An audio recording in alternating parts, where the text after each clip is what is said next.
LC వరదు Kalyani చెప్పారు. ఈ పథకంపై శాసన మండలిలో వాయిదా తీర్మానం ఇచ్చారు. మండలి చైర్మన్ ఈ తీర్మానాన్ని తిరస్కరించడంతో ఆమె ఆగ్రహం వ్యక్తం చేశారు. సూపర్ 6 హామీల్లో ఒకటైన ఆడబిడ్డ నిధి పథకానికి 2 బడ్జెట్లలో ₹1 కూడా కేటాయించలేదని మండిపడ్డారు. వైఎస్ జగన్ మహిళా పక్షపాతిగా పనిచేశారని గుర్తు చేశారు. ఆడబిడ్డ నిధికి నిధులు కేటాయించకుండా చంద్రబాబు మహిళా ద్రోహిగా నిలిచారని దుయ్యబట్టారు. ఇస్తాము అని చెప్పి ఎన్నికల సమయంలో వీళ్ళు ఓదరగొట్టేశారు.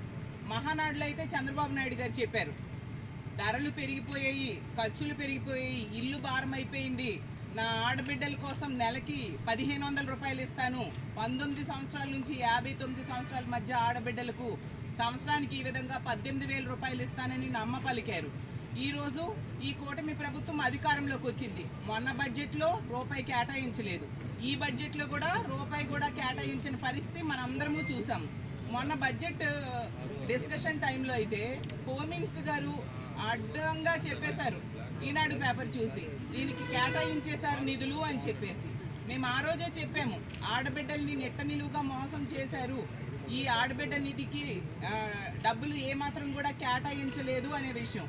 ఈరోజు అంటే రెండో బడ్జెట్లో కూడా, రెండో సంవత్సరంలో కూడా ఆడబిడ్డలకి దారుణంగా ఈ ప్రభుత్వం మోసం చేసింది అని చరిత్రలేని విధంగా వైఎస్ఆర్సీపీ ప్రభుత్వంలో 17 మెడికల్ కాలేజీలు మొదలటం జరిగింది.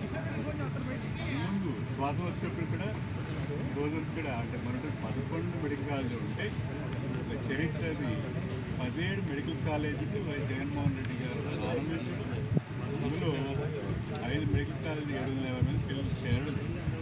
అదే ఈ మెడికల్ విద్య అనేది ₹1,00,00,000. ఇది మామూలు పేదవారు, ఇది ఎంతోమంది కళలు ఉంటుంది, కానీ ఆ కళను సాకారం చేసినట్టు గొప్ప సంస్కారం నాయకుడు అంటే జగన్మోహన్. కానీ ఈరోజు ప్రశ్న రూపంలో ఆరోగ్య మంత్రి గారు మేమంటే ఈ ప్రభుత్వం